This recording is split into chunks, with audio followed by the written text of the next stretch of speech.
ललद्यद विरचित 3 वाक आप पहले पढ़ चुके हैं, यानी पूर्व के विजुअल में उनकी चर्चा की जा चुकी है।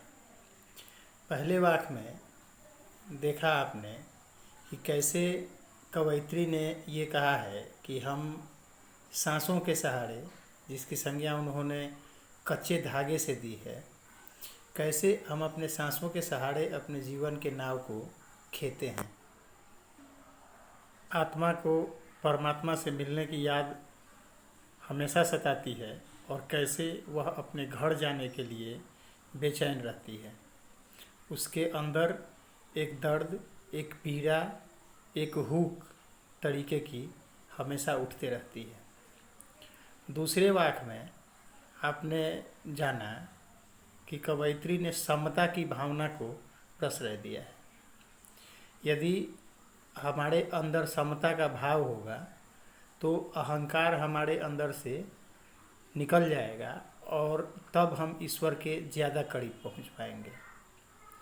और तीसरे वाक्य में ललद्यद ने इस बात को प्रश्रय दिया है, इस बात को प्रमुखता से उठाया है कि कैसे हमारे अच्छे कर्म, हमारे पुण्य कर्म ईश्वर को अधिक प्रिय हैं।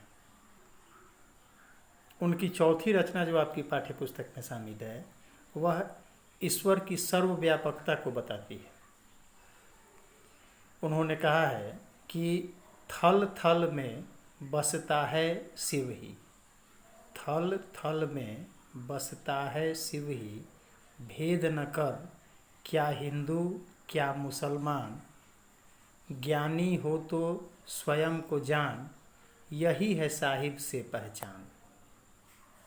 हमारे बड़े बुजुर्ग अक्सर कहा करते हैं, ईश्वर सत्य है और जगत मिथ्या है, अर्थात जगत झूठा है, सच्चा सिर्फ ईश्वर है और ये दुनिया जो है वो झूठी है।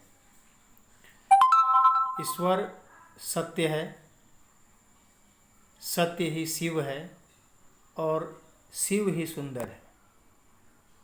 आपने एक गीत भी सुना होगा, ईश्वर सत्य है शिव ही सुंदर है, माफ़ कीजिएगा, ईश्वर सत्य है, सत्य ही शिव है और शिव ही सुंदर है, सत्यम शिवम सुंदरम। कवयित्री भी यही कहती हैं कि शिव का निवास थल थल में है, यानी हर कण में है। वही शिव, वही ईश्वर इस धरती पर हर जगह विद्यमान है, हर जगह उनका निवास है। थल थल में बसता है शिव ही, उस ईश्वर का वास इस धरती पर हर जगह है। भेद न कर क्या हिंदू क्या मुसलमान। धर्म और संप्रदाय के नाम पर समाज को कई भागों में बांट दिया गया है। अपने को अच्छा और दूसरे को ओछा दिखाना हर धर्म वालों का हथकंडा हो गया है। कवयित्री यहाँ इस बात का खंडन करती हैं। उनका कहना है कि भेद न कर क्या हिंदू क्या मुसलमान। चाहे हिंदू हो, चाहे मुसलमान हो, चाहे सिख हो, चाहे ईसाई हो, चाहे जो जिस धर्म को मानने वाला हो, भेद नहीं करना चाहिए। भेद मत करो। भेद न कर क्या हिंदू क्या मुसलमान, ज्ञानी है तो स्वयं को जान। आत्मज्ञान सबसे बड़ा ज्ञान है और हर व्यक्ति के खून का रंग लाल होता है। हर व्यक्ति के अंदर एक तरीके की आत्मा का वास होता है।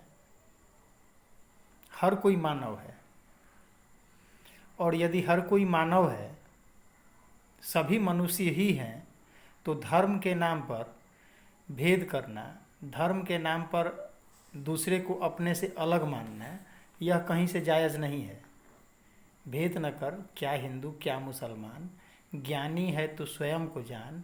अपने आप को पहचानिए, अपने आप को जानिए, यही है साहिब से पहचान। और यदि हम आत्मज्ञान को प्राप्त कर लेते हैं, यदि हम स्वयं को जान लेते हैं, तो समझिए कि हमारा ईश्वर से साक्षात्कार हो गया। एक राजा का बेटा जब तक महलों में रहा, दास दासियों से घिरा रहा, तब तक सिद्धार्थ कहलाया। लेकिन वही जब राजमहल से निकलकर बाहर गया, अपने आप को खोजा, तो वही सिद्धार्थ बुद्ध कहलाया। एक डाकू जिसका उद्देश्य था कि वह 1000 लोगों को मार करके उनके उंगलियों की माला पहनेगा, जब तक उसका ये उद्देश्य था अंगुली माल कहलाया। और जैसे ही उसने अपने आप को जाना, बुद्ध का अनुयायी बन गया। जब तक हम दूसरे को जानने की, समझने की, खोजने की कोशिश करते हैं, पीछे पड़ते हैं, तब तक हम खुद को नहीं पहचान पाते। और जब तक हमारा साक्षात्कार स्वयं से नहीं होता है, तब तक हम ईश्वर को भी नहीं जान पाते। मंदिर, मस्जिद, चर्च, गुरुद्वारे या अन्य किसी धार्मिक स्थल में जाकर के हम जो ये सोचते हैं कि यहाँ हमें ईश्वर की प्राप्ति हो जाएगी और ये जगह ईश्वर प्राप्ति का सहज माध्यम है, तो यह हमारी भूल है। हमें ईश्वर से तब तक साक्षात्कार नहीं होगा, हम ईश्वर को तब तक नहीं जान पाएंगे, हम ईश्वर से तब तक नहीं मिल पाएंगे जब तक हम स्वयं को नहीं जान लेते हैं। और जैसे ही हम स्वयं को जान लेते हैं, वैसे ही हमारा साक्षात्कार उस परम सत्य से हो जाता है, जो कि हर जगह है, थल थल में बसा हुआ है।